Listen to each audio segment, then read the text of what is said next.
স্বামীর মনে মা বোনেরা ব্যথা দিও না, আমার নবীর ঘোষণা। স্বামীর মনে মা বোনেরা ব্যথা দিও না, আমার নবীর ঘোষণা। ঘটনা শোনো মা ফাতেমার, ঘটনা শোনো মা ফাতেমার। স্বামীর মনে মা বোনেরা ব্যথা দিও না, আমার নবীর ঘোষণা।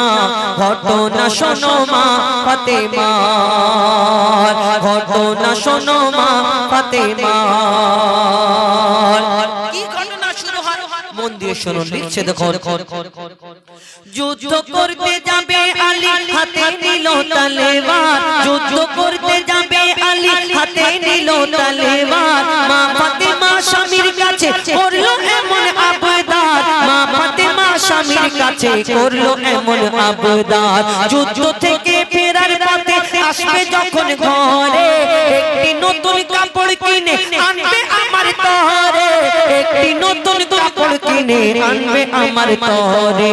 এই কথা শুনে হযরত আলী বড়ই দুঃখ পায়, এই কথা শুনে হযরত আলী বড়ই দুঃখ পায়। যদি আমি শহীদ হয়ে যাই, কে আনবে বলো কাপড় তোমার, কে আনবে বলো কাপড় তোমার। হযরত আলী যুদ্ধে চলে গেল, মন খারাপ। এদিকে ইমাম হাসান ইমাম হুসাইন যখন ছুটে এলো নানাজির কাছে, নানাজিকে সব ঘটনা বলে। দোয়ারে নবী টপ টপ করে পানি ঝরে। কি ঘটনা হয় কবি ছন্দের মাধ্যমে লিখছে দেখো। ওই দুঃখ ভরা হৃদয় নিয়ে আলী গেল রণে, দুঃখ ভরা হৃদয় নিয়ে আলী গেল রণে।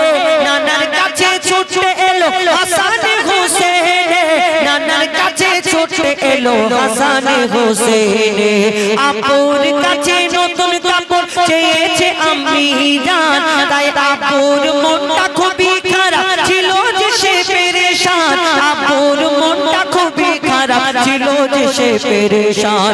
এই কথা শুনে দয়ার নবীর কান্না থামে না, এই কথা শুনে দয়ার নবীর কান্না থামে না।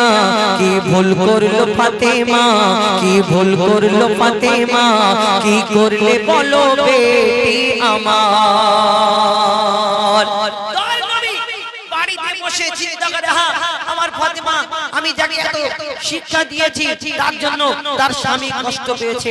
দয়ার নবী এই টপ টপ করে পানি ঝরে। তারপর কি হয়, একদিন হযরত এইদিকে দয়ার নবী বড় কষ্ট পেয়েছে, দয়ার নবী বড় কষ্ট পেয়েছে। এদিকে মা ফাতেমা নিজের বাড়িতে কাজ করে, দেখে একদিন হয়ে গেল, দুদিন হয়ে গেল, তিন দিন হয়ে গেল। আমার নবীজি প্রত্যেকদিন মা ফাতেমার বাড়িতে যেতেন খোঁজ খবর নিতে, দেখা করতে। কিন্তু একদিন, দুদিন, তিন দিন যখন হয়ে গেল, মা ফাতেমা চিন্তা করে, ছটফট করে, আমার আব্বা কেন আমার বাড়ি আসে না, আমার আব্বার শরীর খারাপ নাকি। মা ফাতেমা ছুটে ছুটে ছুটে ছুটে দয়ার নবীর ঘরের সামনে চলে গেল। সালাম দেওয়ার পরে আমার দয়ার নবী সালামের উত্তর দিয়ে অন্যদিকে তাকিয়ে আছে। যে ফাতেমাকে দেখে না দেখে থাকতে পারে না, সেই মা ফাতেমার দিকে আমার দয়ার নবী তাকায় না, অন্যদিকে তাকিয়ে আছে। কি ঘটনা হয় কবি ছন্দের মাধ্যমে লিখছে দেখো। ও যার মুখ না দেখে ঘুমাতো না দয়ার নবীজি আমার, যার মুখ না দেখে ঘুমাতো না দয়ার নবীজি আমার। রাতের পরে রাত কেটে যায়, মুখ দেখে না ফাতেমা, রাতের পরে রাত কেটে যায়, মুখ দেখে না ফাতেমা। মা ফাতেমা ছুটে এলো আব্বা জানের কাছে, তবু বেটির মুখ দেখে না, পেছন ফিরে আছে। তবু বেটির মুখ দেখে না, পেছন ফিরে আছে। তবু বেটির মুখ দেখে না, পেছন ফিরে আছে। বলছে নবী ও গো বেটি বাড়ি চলে যাও, বলছে নবী ও গো বেটি বাড়ি চলে যাও। আগে স্বামীর কাছে ক্ষমা চাও, তবে করবে ক্ষমা আল্লাহ আমার। নবীজি কি বললো, ও ফাতেমা তুমি বাড়ি চলে যাও, স্বামীর কাছে আগে ক্ষমা চাও, স্বামীর কাছে ক্ষমা চাও। কিন্তু বর্তমানে কিছু প্রধানমন্ত্রী মার্কা মা আছে। কেন বলছি বলুন তো, প্রধানমন্ত্রী মার্কা মা গুলো যখন মেয়ের বিয়ে হয়, কিছু কিছু মেয়ে একটু যদি থাকে, মানে বুঝতে পারছেন, টাকা ক্ষমতা অনেক কিছু থাকলে তখন সেই মেয়ে এবং মেয়ের মার অনেক ব্যাপার থাকে। মেয়ে ফোন করে বলে, মা গো তুমি আমাকে কোন জায়গায় বিয়ে দিলে, যদি আমার বাগানের পুকুরে গলায় কলসি ঢুকিয়ে আমাকে পুকুরে ডুবিয়ে মেরে ফেলে দিতে, তাহলে তাহলে আমি আরামে থাকতাম এইখানে সংসার করার থেকে। পুকুরে ডুবিয়ে নাকি মেরে ফেলে দিন আরামে থাকতাম, দমে আটকে মরে যাবে নাকি আরামে থাকবে। যাই হোক, এই মা তখন বলে কেন কিছু কি হয়েছে আমাকে বল। না তোমার জামাই আমাকে এরকম বলে, ওই কথা বলে, ওই কথা বলে। তখন সেই মা বলে কেন আমাদের কি ক্ষমতা কম আছে না আমাদের কিছু কমি আছে? দেখে নেবো, দেখে নেবো। আরে দেখে নেবো মানে যখন ভিতরে যাবে হাত সোজা হয়ে থাকবে, নাড়ানোর ক্ষমতা থাকবে না, দেখে নেবে। কতদিন দেখবে তুমি? ওই মেয়েটাকে বলে তুই যদি তোকে দুটো কথা বলে তুই চারটে বলবি, আর তোকে যদি চারটে মারে তুই আটটা মেরে আদায় করে তুই চলে আসবি, তারপরে আমরা দেখে নেব। মেয়েটা তো সারা জীবন তোমার ঘরে পড়ে থাকবে, ভাইদের বোঝ হয়ে যাবে, ভাই ভাবির বাড়ির কথা শুনতে থাকবে। একটা মেয়ের বাপের বাড়ি জীবনে নিজের বাড়ি হয় না। আর সেই মেয়েটা যখন ঘরে চলে আসলো, ওই যে মাটা বললো যে চলে আয়, ওই মা তো 2-4 দিন পর বুড়ি হয়ে গেছে। 2-4 দিন পর ভিতরে গিয়ে কাদার তাল খাবে, গুড় গুড় গুড় গুড় করে আওয়াজ হবে। তুমি কি সারা জীবন কোলে করে নিয়ে বসে থাকবে যে আমার সারা জীবন বসে থাকবে? না, আমরা শিক্ষা দিই কি এই রকম। আর আমার নবী শিক্ষা দিলেন যে স্বামীর কাছে ক্ষমা চেয়ে এসো। মা ফাতেমা ছুটে ছুটে চলে গেল নিজের বাড়ি, দরজা বন্ধ করে, একটা কথা বলে না, দরজা বন্ধ করে শুনে ঢুকরে ঢুকরে কাঁদে। তারপর কি হয় কবি ছন্দের মাধ্যমে লিখছে দেখো। ওই যুদ্ধ হতে হযরত আলী এলো যখন ঘরে, যুদ্ধ হতে হযরত আলী এলো যখন ঘরে, চাইছে ক্ষমা মা ফাতেমা পা দুটোকে ধরে। দুটো জড়িয়ে ধরে ক্ষমা চাই, স্বামী গো ক্ষমা করে দাও। হযরত আলী চিন্তা করে কি হলো, কি হলো আবার ক্ষমা কেন চাই? তারপর কি হয় লিখছে দেখো।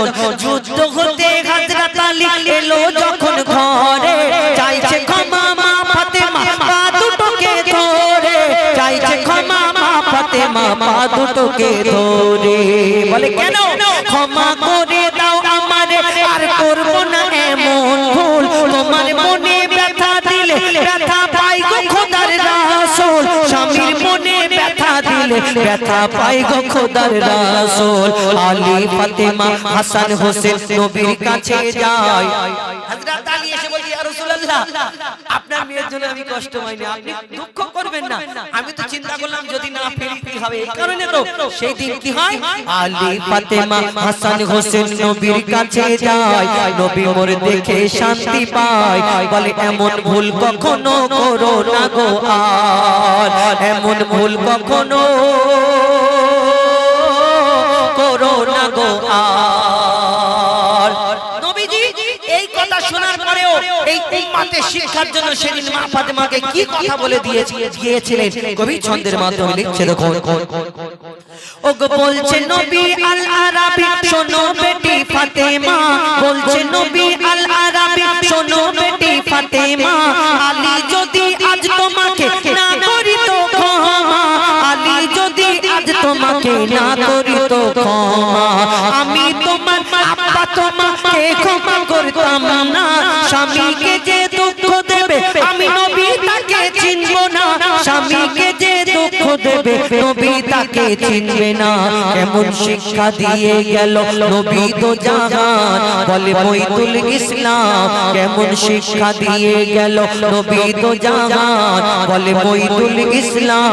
ভুলছিল না মা ফাতেমা, ভুলছিল না ফাতেমার। স্বামীর মনে মা বোনেরা ব্যথা দিও না, আমার নবীর ঘোষণা ঘটনা শোনো মা ফাতেমা। আমার মা বোনেরা রাগ করবেন না, অনেক জায়গায় আমার উপরে রাগ করে। এই যে নারীদের শিক্ষার জন্য আমার নবী মিরাজ থেকে এসে বললেন যে জান্নাতে যাওয়া মেয়েদের জন্য সহজ, কিন্তু বেশিরভাগ জাহান্নামের আগুনেতে ওই মহিলা